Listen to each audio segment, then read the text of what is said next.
एक बहुत ही shocking plane crash. Air India की फ्लाइट AI-171 अहमदाबाद से लंदन जा रही थी। 240 से ज्यादा पैसेंजर्स और क्रू मेंबर्स इसमें बैठे थे और टेक ऑफ करने के सिर्फ 40 सेकंड बाद ही ये फ्लाइट बड़ी तेजी से नीचे डिसेंड करने लगी और लिटरली टेक ऑफ के 2 मिनट बाद ही ये प्लेन जाकर क्रैश कर जाता है गुजरात के रेजिडेंशियल एरिया में। ये पूरा इंसिडेंट इतना शॉकिंग इसलिए है क्योंकि इतिहास में इस स्पेसिफिक प्लेन टाइप के लिए ये पहला क्रैश है। ये एक बोइंग 787 ड्रीम लाइनर प्लेन था जिसका एक एक्सीलेंट सेफ्टी रिकॉर्ड है। आज तक इतिहास में ये प्लेन कभी क्रैश नहीं किया है। ड्रीम लाइनर की पहली फ्लाइट साल 2009 में उड़ी थी, आज से 16 साल पहले, और तब से लेकर आज तक कोई भी इस लेवल का हादसा इस प्लेन के साथ नहीं हुआ है। मैं जानता हूं बोइंग एज ए कंपनी का एक बहुत ही खराब ट्रैक रिकॉर्ड रहा है पिछले कुछ सालों में, जैसे कि उनके प्लेन टाइप B737 मैक्स, जिसमें कई सारे मैन्युफैक्चरिंग डिफेक्ट्स देखे गए और कई सारे प्लेन क्रैशेस भी देखे गए हैं पिछले कुछ सालों में, लेकिन ये वाला प्लेन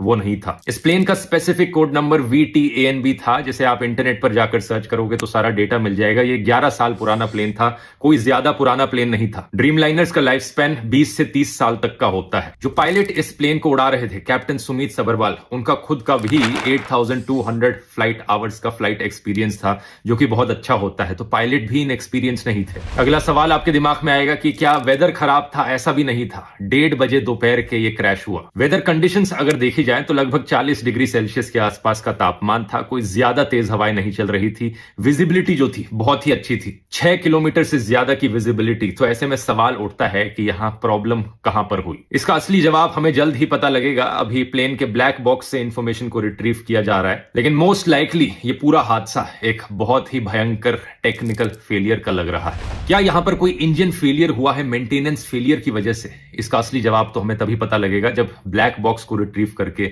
सारी इंफॉर्मेशन पब्लिक में रखी जाएगी। लेकिन सवाल यहां पर पूछे जाने चाहिए इन दो कंपनीज से, एयर इंडिया और बोइंग।